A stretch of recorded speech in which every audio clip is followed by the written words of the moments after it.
It's so funny, hey, because talking about the law of attraction, and my take has always been that not to ask for what I want because humans are inherently selfish and we often don't know what's good for us. And then, the Rolling Stones idea that you can't always get what you want, but you might just get what you need. So I have just had an interaction and it's very concerning. Just to go back, I've been spending the last bit working on trying to understand. I seem to have some kind of prejudice regarding money and fear regarding money, which is my stuff. And so I've realized on my journey that if I have a very strong response to something, it's usually a trigger. And then I start to have a look at it. Now I start to have a look at it. Before I would have probably ranted or been a bitch. I was a bitch, actually. I met someone with money last year. He was an extremely nice person, and I was a complete bitch because I don't like money. I don't like people with money, which is kind of ridiculous because my dad was pretty wealthy. But, he did very, very well for himself, and then he lost all of his money, and along with it, almost everybody in his so-called social circle, which was hard to watch because he was a very successful man and he knew a lot of people. But in the end, everybody turned their backs on him. So it's left me with that. But I think it goes back, actually. It goes back further because, look, I haven't worked this one out. I'm kind of interested in why I feel this way about it because I've always given it away and I've always been quite disrespectful of it. In fact, so disrespectful that it's clearly some kind of prejudice. So I'm digging around in my own brain to try and understand a bit more about this. But today I saw somebody share something that concerned me regarding how they were feeling. So I reached out and there was severe financial stress. And I've been meaning to post about this for some time because I see a lot of people going through a lot of loss materially currently with this COVID thing. So now I had this massive life challenge last year already that bottomed me out financially entirely. And it was really, really traumatic on very many levels. So I've already been through what a lot of people are going through now. And what I can share is that at the end of it is a lot of liberation, a lot of cleaning out, and a lot more freedom and a lot more idea of who one is. It's actually very empowering to let go of a lot of the rubbish that that surrounds the kind of material world or views of success in our current society, which seem to be mostly based on materialism, in my experience. Now, I've been fighting this and consumerism for some time. I got into minimalism about 4 or 5 years ago, and I thought I had cleaned out then. And then last year, I really cleaned out because there were times, and when I say financial destitution, I mean there were times I went to bed hungry and I refused at that stage to ask for help because I think due to my already sort of questioning the validity of cool or / success due to financial stability or opulence, I reached out publicly and asked for financial assistance when I really, really needed it. And the response was pretty astounding because the majority of people that I knew completely turned their backs on me. And I was judged harshly. And And so when I got to the stage where it was so dire that I was actually having to go hungry, I refused to ask for help.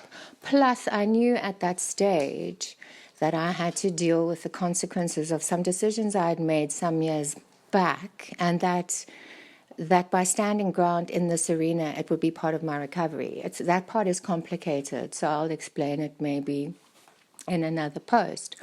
But basically, what happened was for about 6 months, having to actually go and ask for a food parcel. And this is coming from, just to give you some background, a person who has never asked for help financially, ever, has never been, inverted commas, taken care of by a man. I've always worked, I've always had my own businesses, and I've always been pretty financially stable.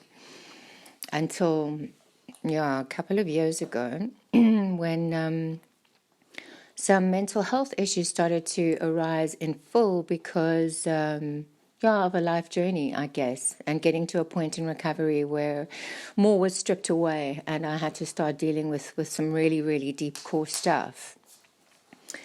So it got to the point where I knew that this, not asking for help in this specific area was part of the next level of recovery for me. And so I carried on soldiering through. And what happened was pretty remarkable because initially I felt completely humiliated. I was too ashamed to share how much I was struggling. I felt like a complete failure. And then I kind of almost got a sense of humor about it at times. I could still joke about it. I became very honest. Like I got to the point where I would swipe a credit card, and before I even gave it to the cashier, I would jokingly say, let's see if it works, knowing almost like 98% that it was going to not work. I was okay to try it. I don't know if anyone's ever gotten to a till with a packet of groceries or whatever, and then your card doesn't work. Like the first time that happens, it is so embarrassing. It's like so embarrassing. By the end, I was actually going, okay, let's see if it works, and laughing about it. That's what came at the end of it, was a complete, I could walk with empty pockets and actually feel okay. But to get there, I had to go through losing a great deal of what was my social circle, which are all pretty successful, or they pretend to be together people. And in the original place, when I asked for help, when the majority of people turned away, a few people came out and actually surprised me and did help. People that I wasn't even close to. So what I'm trying to explain is that there was a sort of culling. There was a thinning out process of who I could be honest with and real with. And it turned out to be not just on the financial front, but on the feeling front and on the life challenges front and on the next level, being myself front of, hey, I haven't got that all together, but I'm trying and I'm doing this. So a lot of extraneous rubbish got stripped away. I lost a hell of a lot of people. It's a brutal process. It is very, very painful to realize that, people I was hanging out with for 20, 30 years were not my friends, actually. And then a beautiful, beautiful surprise to find out that some of the connections that I hadn't even spent a lot of time with were, in fact, my people.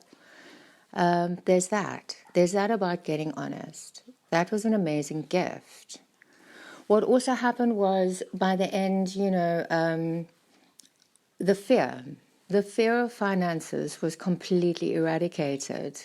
Somehow I got through, and I got through, in circumstances that were incredibly challenging. It wasn't just the finances. There was so much going on that I was struggling to balance, life-wise and responsibility-wise. And it created some kind of resilience and a complete lack of fear. Like the only way I can describe it is there was an incident one night that somebody, and she knows who she is because she's a legend and she cooks the most amazing food and they do markets. And when I did share at one point part of that journey, she got hold of me behind the scenes, and I hardly know this person, and said, hey, we do a market here on that night, and come through and bring containers and we'll give you food for the next few days. So I jumped at it because they're also amazing cooks. And at that stage, the market was far. It was over a mountain and it was quite a distance. And when I got into my car, I turned on my engine and the petrol light beeped and there was, the tank was on reserve. And I drove at like 6 o'clock as the sun was setting over a mountain with no body in sight for miles and miles. And there was no fear, which was very, very strange. The only thing I thought was that if I run out of petrol, somebody is going to stop and I'll make a plan. Or I'll just make a plan. Because by that stage, I had made a plan. Every time it had gotten to the point where it was, I should have been panic-stricken, and I was in the beginning. And I know some of you are. If you're at the point where you're having to skip meals because you don't have money for food, and you're getting letters and you're getting the phone calls. I've been through that, the endless phone calls from debt collectors and banks and institutions that you're in the thick of the meltdown. But after a few months, after more months than that, one gets to the point where it's like, okay, I've been here before. What do I need to do to fix it? Or how am I going to get through this next patch? And step by step we do. And it does get better. It does get better.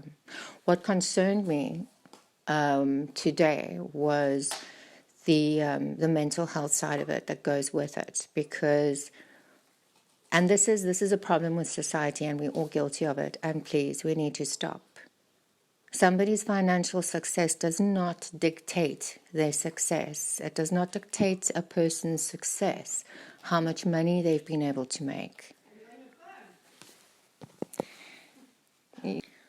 Sorry, the interrupting neighbor. She's excited because we are making plans to move forward. Yeah, so what I was saying is how much money you have in your wallet does not define how successful you are as a human being. And yet somehow we've made it so. And so when people struggle financially, there's this immense shame around it. Okay, so let's look at guilt and shame. Guilt is a good thing. If you've done something bad, it's good. Feel guilty, say sorry, make changes so you don't do it again. Shame is not a good thing.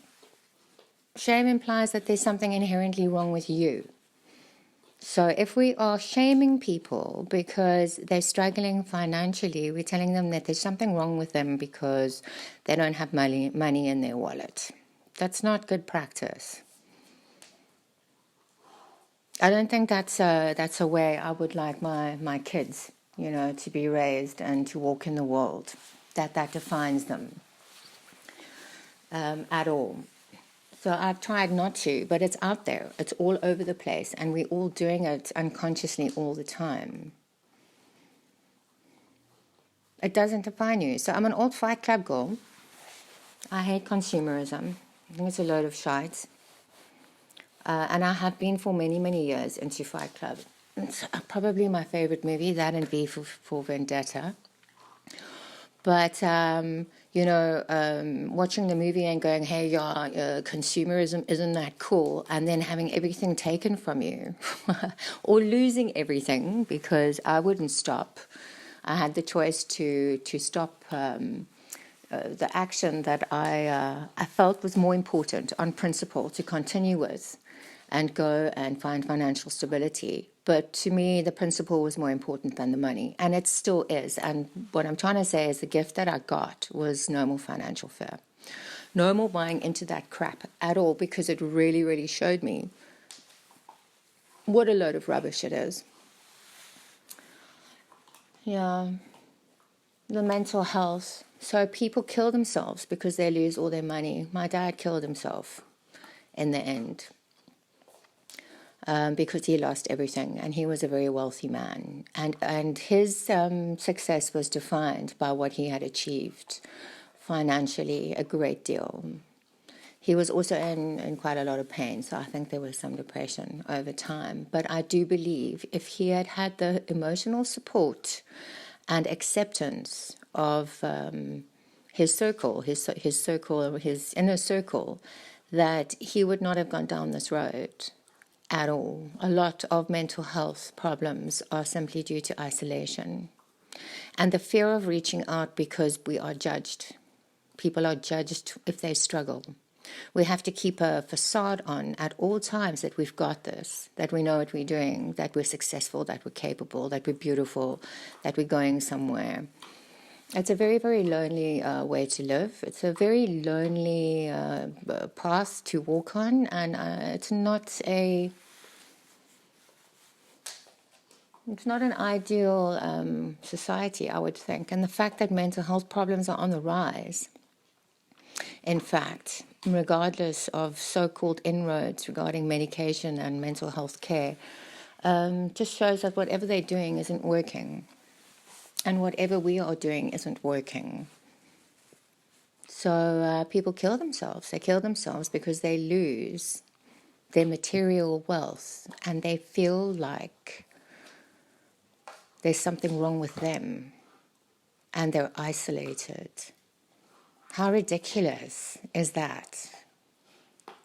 When you go into what is money, what is it? I don't even want to go into that because it's a promise. That's all it is a promise. It's not even real. So yeah, I don't buy into it much. If you're struggling financially, it doesn't mean you're a failure. There are a lot of people struggling financially right now. Things are changing, things are shifting. What I can promise is at the end of it, if it's sat with, and the feelings are felt and it's looked at with curiosity, and one makes possibly a list of what the definition of success is personally. What is it? For me, it is being able to live honestly. It's being able to have the courage to be accountable. It's being able to be kind, even if someone's being a dick, Yeah, those are the people I admire and aspire to be like, not somebody that's driving a snazzy car, but is actually going home and is fucking miserable because he doesn't know how to live a life that is going to satisfy his soul. But that's me. Anyway, I'm broke. I'm still on the bones of my ass, but I am completely okay with it. And I'm actually really, really happy most days, even though I'm still in the thick of my life challenge. So I invite you to sit with it with curiosity and examine why you feel that way. Whether it's if somebody asks for help on social media that you feel repulsed, why? That's a trigger. Or whether it's you're too afraid to admit that you might need help. Why? And if you are suffering from melancholy or what might be ebbing or sinking into depression because, one challenge after another can eventually affect you chemically, and financial stress is huge. It's one of the big life stresses.